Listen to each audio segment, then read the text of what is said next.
Hi guys, just going to have a look at some Feijoa cuttings. I've been experimenting with these for a wee while now and had some small success. So I haven't got any fancy gear, I'll just let you know what has worked for me. So I've got 8 or 9 there that I took in February. It's now almost June, so I'm in the southern hemisphere, so February would have been getting on for late summer, so these are all that year's growth. So semi-hardwood cuttings, I guess. And these are all off a variety I've grown from seed, so I wanted to try and propagate that, as it was quite a good seedling. So I've had a couple of cracks at these, and I've actually only got one of these. Even though they all look like they're alive, only one of them's actually rooted, so that one there, which is quite firm now. So I'll let you know what I've done and what I think has been successful. So first of all, that medium that you can see there, that is, it's actually getting a bit on the dry side. That is this. So specific cutting mix on this particular one is fine grade cocoa fibres with pumice. That's all it is. And I've got it in a plastic bin, storage bin, and normally leave the lid on and just put it out of direct sunlight, because if they sit in direct sunlight in summer they will get extremely hot. So I normally just put this under the porch and make sure that medium's get moist, which it isn't, but you know, as long as you've got a wee bit of water in the bottom, it keeps a humid environment.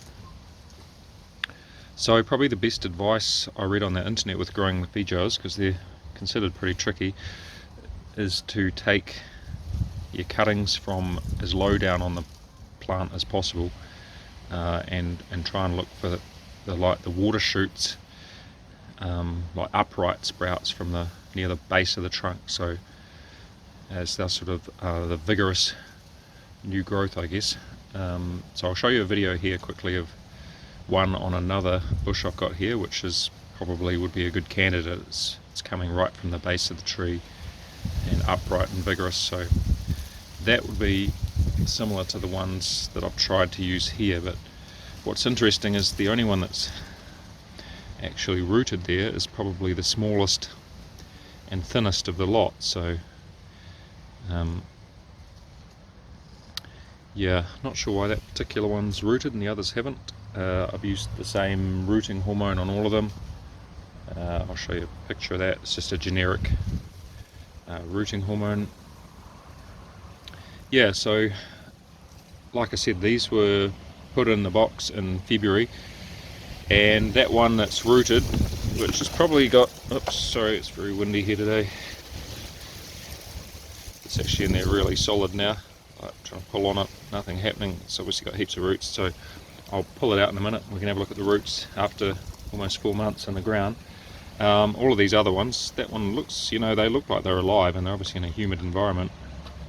So they look basically the same as when I put them in, but if you pull it up, there's just nothing there at all. So I would say I'm 99% sure that those are never going to root, and I'll probably be just wasting my time. I might as well throw those other ones out.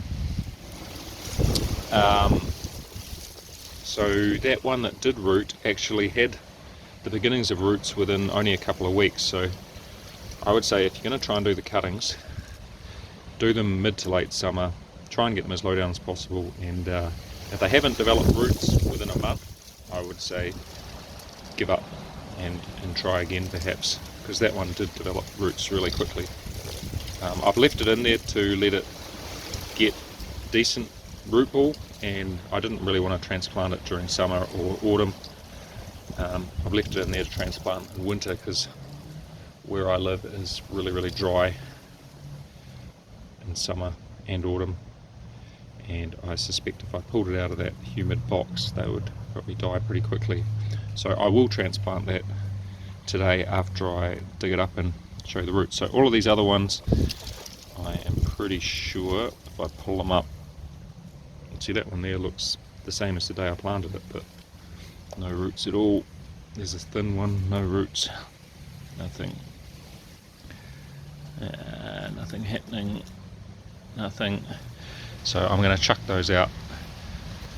So I'm going to try and do this one-handed, but bear with me. Just going to use my trusty stake to loosen that. One good thing about this cutting mix is that it is really loose and it remains loose, so it does make it quite easy to sorry for jiggling my camera around there. I should have used one of my assistants.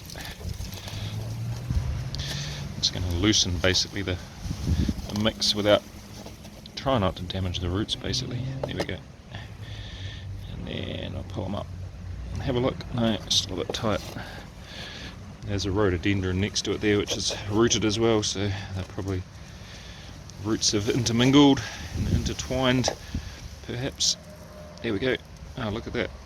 So that's actually got quite a lot of roots on it now.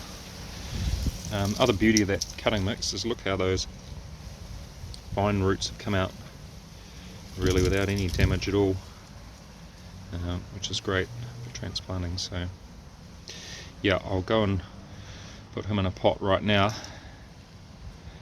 but just goes to show it can be done at home with amateur gear.